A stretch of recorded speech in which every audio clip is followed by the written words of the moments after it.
comment on peut fonctionner avec les balles à aimant. Vous savez, les balles oranges là qui ont un aimant dedans et qu'on peut accrocher quelque part. Voilà, qui tiennent toutes seules. Seulement ils mettent un peu la charrue avant les bœufs et ils n'ont pas compris qu'il y a des choses essentielles à savoir.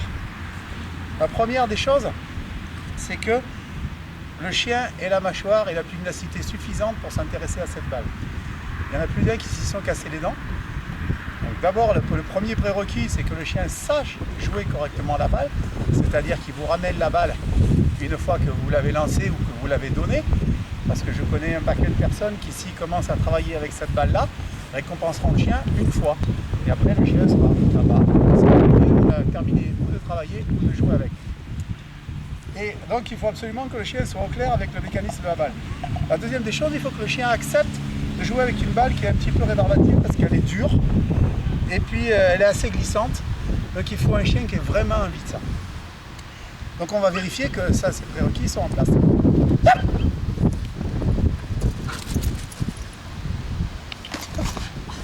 Voilà, donc ce jeune homme, manifestement, est assez d'accord pour jouer avec cette balle.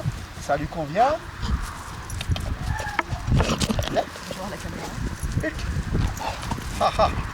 Voilà, et il a bien compris que l'action se passe avec moi. Voilà. Et donc que de jouer, ça suppose de respecter un certain nombre de codes. Ensuite, les gens n'ont pas bien compris qu'en fait, les gens n'ont pas bien compris que tout le mécanisme de la balle à aimant, ça se règle en statique. Et il faut que le chien il puisse répondre à une sollicitation qui lui permette de prendre la balle. On va vérifier ça maintenant.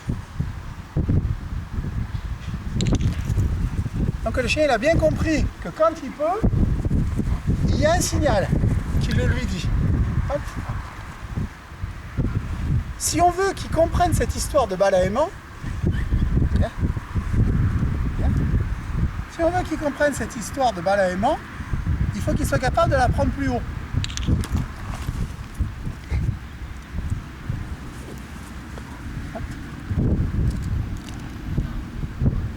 Et il faut aussi qu'il puisse la prendre contre vous. Ça c'est bien. Bien. Ok. Hop. Et à cette condition, il pourra la prendre. Hop. Derrière vous.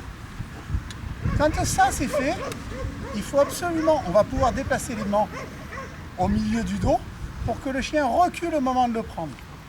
Si on la met là, très rapidement on a un chien qui devance à la marche et en statique au moment de le prendre. Hop. Donc on va faire ça tout de suite. Voilà, mon aimant il est là. Et il la garde sous contrôle, mais il sait qu'il n'a pas le droit de s'en saisir pour l'instant. Hein. Donc elle est à peu près placée au-dessus de ma poche. Donc on va la déplacer derrière. Voilà, ça peut se faire progressivement. Hein. Il y a même des gens qui la mettent carrément de l'autre côté. Et le chien fait le tour. Si on la met en position centrale, on peut travailler de n'importe des deux côtés. Et le chien a le même trajet à faire.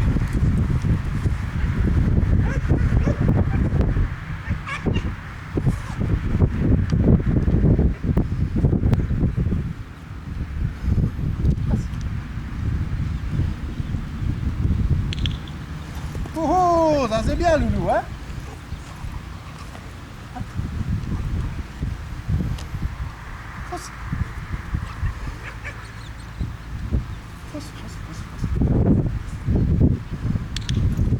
Voilà, il peut le prendre des deux côtés. Après, marcher, c'est qu'une histoire du travail de marche et pas une histoire du travail de balle. Merci, c'est tout pour aujourd'hui.